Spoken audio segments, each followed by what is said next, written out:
I am Alisha White. I am at Western Illinois University. I am Candance Doerr-Stevens, zooming in from University of Wisconsin, Milwaukee. And I'm Sunshine Sullivan, joining you from Houghton College in Houghton, New York. Hi, I'm Nicole Damico, joining you from the University of Central Florida in Orlando. In this project, we are exploring walking methodologies. Springay and Truman frame walking methodologies as research creation, which draws attention to the conjunctive at work and its process. Instead of perpetuating an idea of art as separate from thinking, the hyphenation of research creation engenders concepts in the making. So in their book that goes even deeper into walking and takes us to a space of critical walking methodologies, they very much try to frame walking in different ways. So we use walking, yes, as a sense of place. However, there's also aspects of sensory inquiry that walking brings about: embodiment, rhythm, land and geos, a concept that they talk about, affect, and then also transmaterial and movement elements. And Lee and colleagues in their 2019 book talk about walking as propositions that invite exploration and lures for being present. And they share three particular propositions that have weighed heavily in our discussions: being present to possibility, being present in between place and relationality, and being present to interiority. For the past few years, we have been exploring our individual and community entanglements through our Tography. This past year, we began to read and discuss walking our Tography and decided to spend this year exploring our past work in our walks alongside each other in our 4 separate states. Throughout this fall, we committed to meet every 2 weeks to discuss and further explore our walking our Tography. We set up the following boundaries or constraints for our inquiry. First, we would spend 2 weeks walking with a specific guiding question. 2, we would use Runkeeper to track our walks. 3, we would collect at least 3 images for each guiding question. These would become activation devices that would enable new ways of thinking, making, and doing. And 4, we would contribute something to the space in which we were walking. In this presentation, we first share some of our walking inquiries that were rooted in one or both of the following questions. Number 1, what is our distinct relationship with walking, related to place, sensory inquiry, embodiment, and rhythm? And number 2, what is walking? Process and product tensions, what does it do? How might it renew that mind-body connection?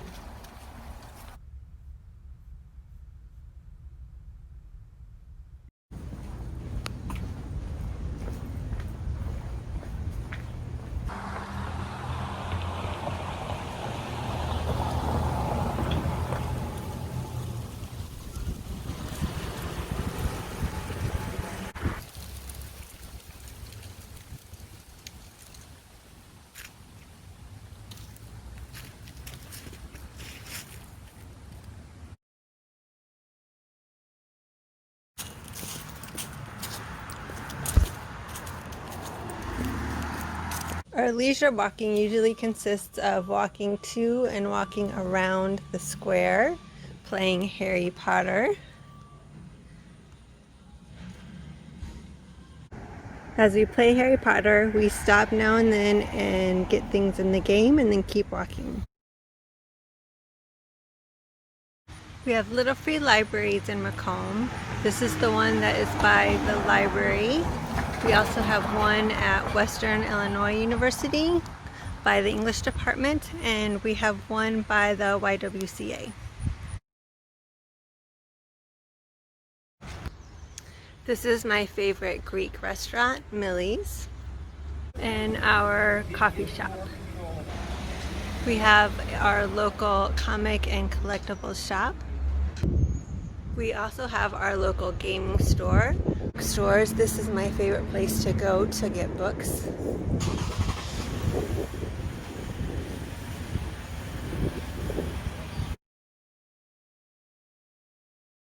Our restaurants and stores have had to adjust to the pandemic by creating space for outdoor seating.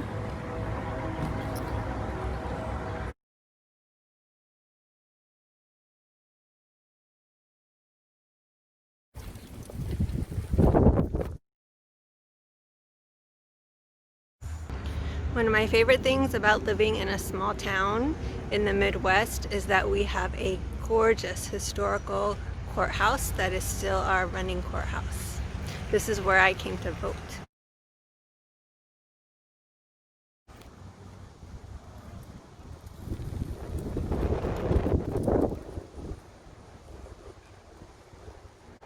One great thing about this town is that there is a pretty thriving art community.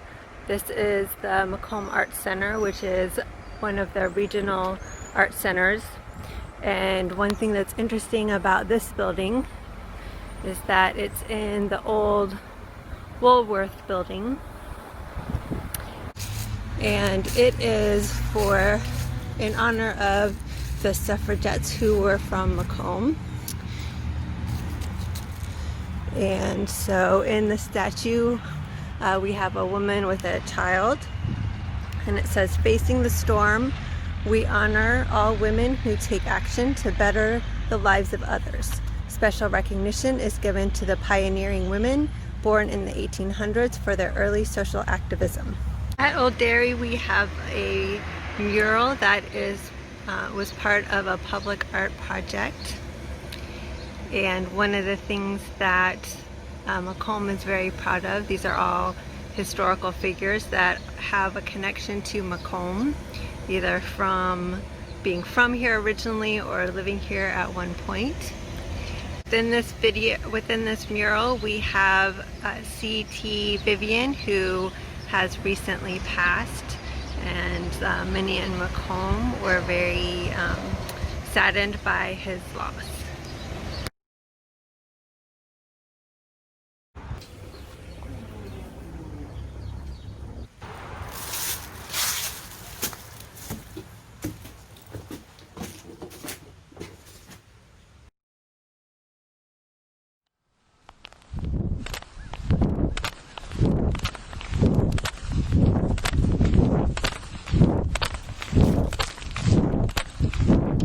Walking has always been a space or practice of thinking and problem solving for me.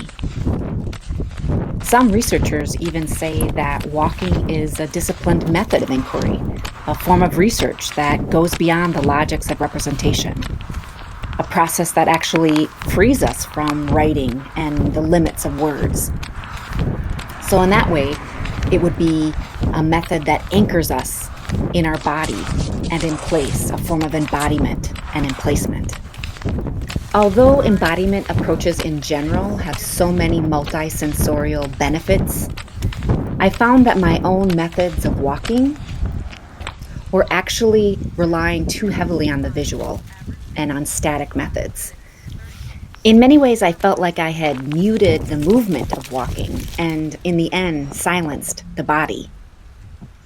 What follows is a sound diary mashup of sorts of one of my walks in which I deliberately attended to the movement and sounds of walking, the noise of bodies moving, and I let my feet do the inquiry.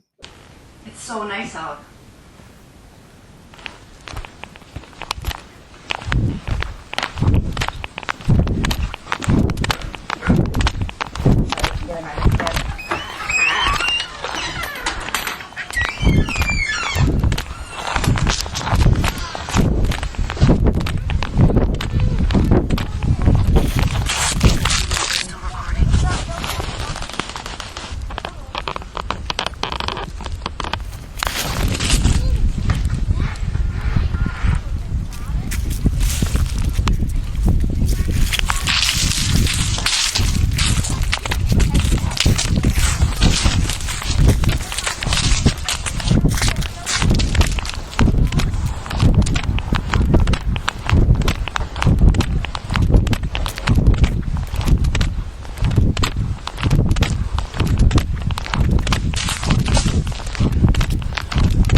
to hear the cacophony. Walking is a place for listening of things that happen, whether we were here to hear them or not.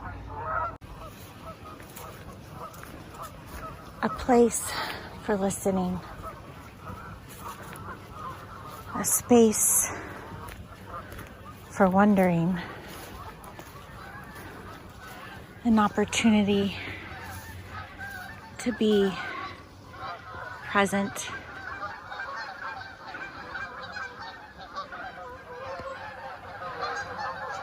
An opportunity to witness.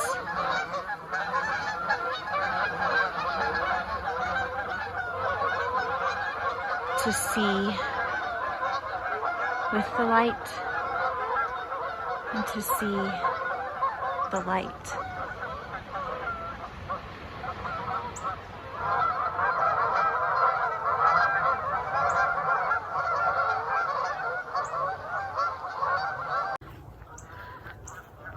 Walking is a transition home. It helps me process my day and get ready to be home. This has been really important during COVID when I'm working at home. I need that as a space, as a threshold for me to leave my home as an office, as a working place, and I go for a walk. And then I need to re-enter that threshold of my home to be my home so that I can be fully present in my different roles and embrace the entanglements and embrace how they inform one another. A deer just went by.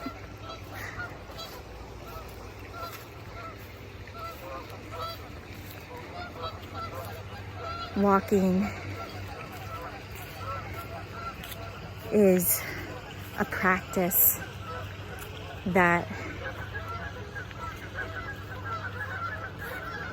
leaves my footprints and these markers of understanding in my walking, not for others to perceive, but for me to remember. Walking as a way to remember is really empowering. You can have thoughts in your head, or you can talk out loud, at least where I live. And that is that is why walking is so spiritual for me, is that I use it as a space to process. I use it as a space to pray.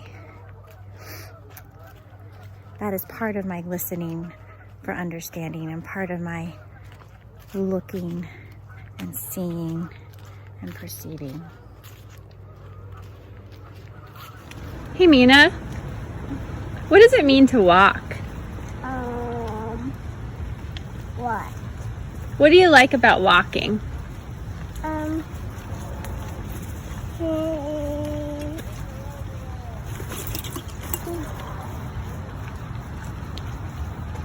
Imagination. We use our imagination? Mm-hmm. I like that.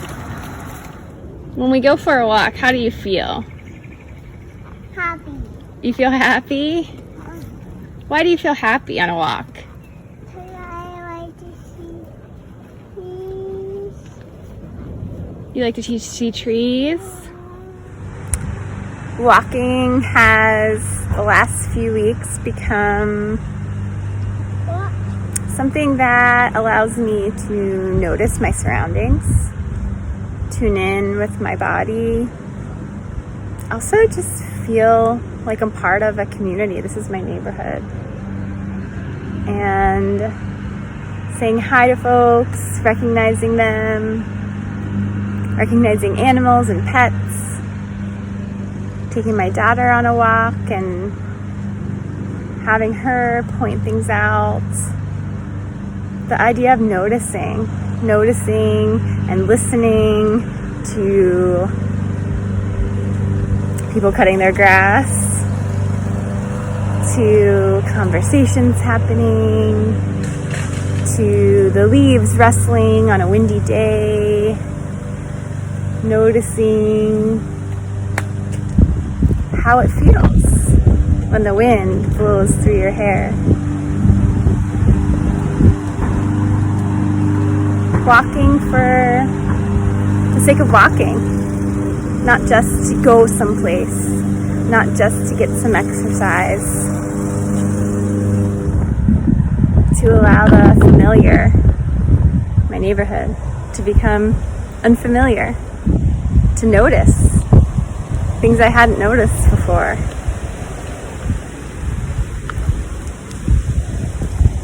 Walking. We used multimodal composition and collaborative collage via Google Jamboard to process our understandings and emerging findings thus far. We considered walking propositions in light of Susanna's view of walking as a way of stepping out of a rut and changing the route by taking different paths to see different views and take on different perspectives. We found that adding constraints and activation devices, such as using our phone, camera, running keeper app, and audio recording devices, we felt that these enabled new ways of thinking, making, and doing on our walks. They helped us to remain present during our walks while also decentering our patterned ways of being and sense-making while walking. We composed walking is statements as a way to reflect on our process. Woven into these statements were connections to nature and the environment, explorations of mindfulness, presence, and being in the moment, and engagements with our bodies, families, and spiritualities. We encourage you to review our resources in our handout and consider how you might be able to join us in these walks in your spaces. As our project moves forward, we continue to ask, how do walking methodologies help us consider our entanglements, balancing our work and home lives, and valuing our artist, researcher, teacher identities, especially during a tumultuous time? We ask, how is the pandemic shifting meanings of home, work, place, personal space, and how can we seek balance during this time? We ask, what affordances and tensions do we see in this work? And we ask, how do we model for our teacher candidates that radical self-care is a vital part of professional practice? We invite you to go for a walk now and join us in this inquiry.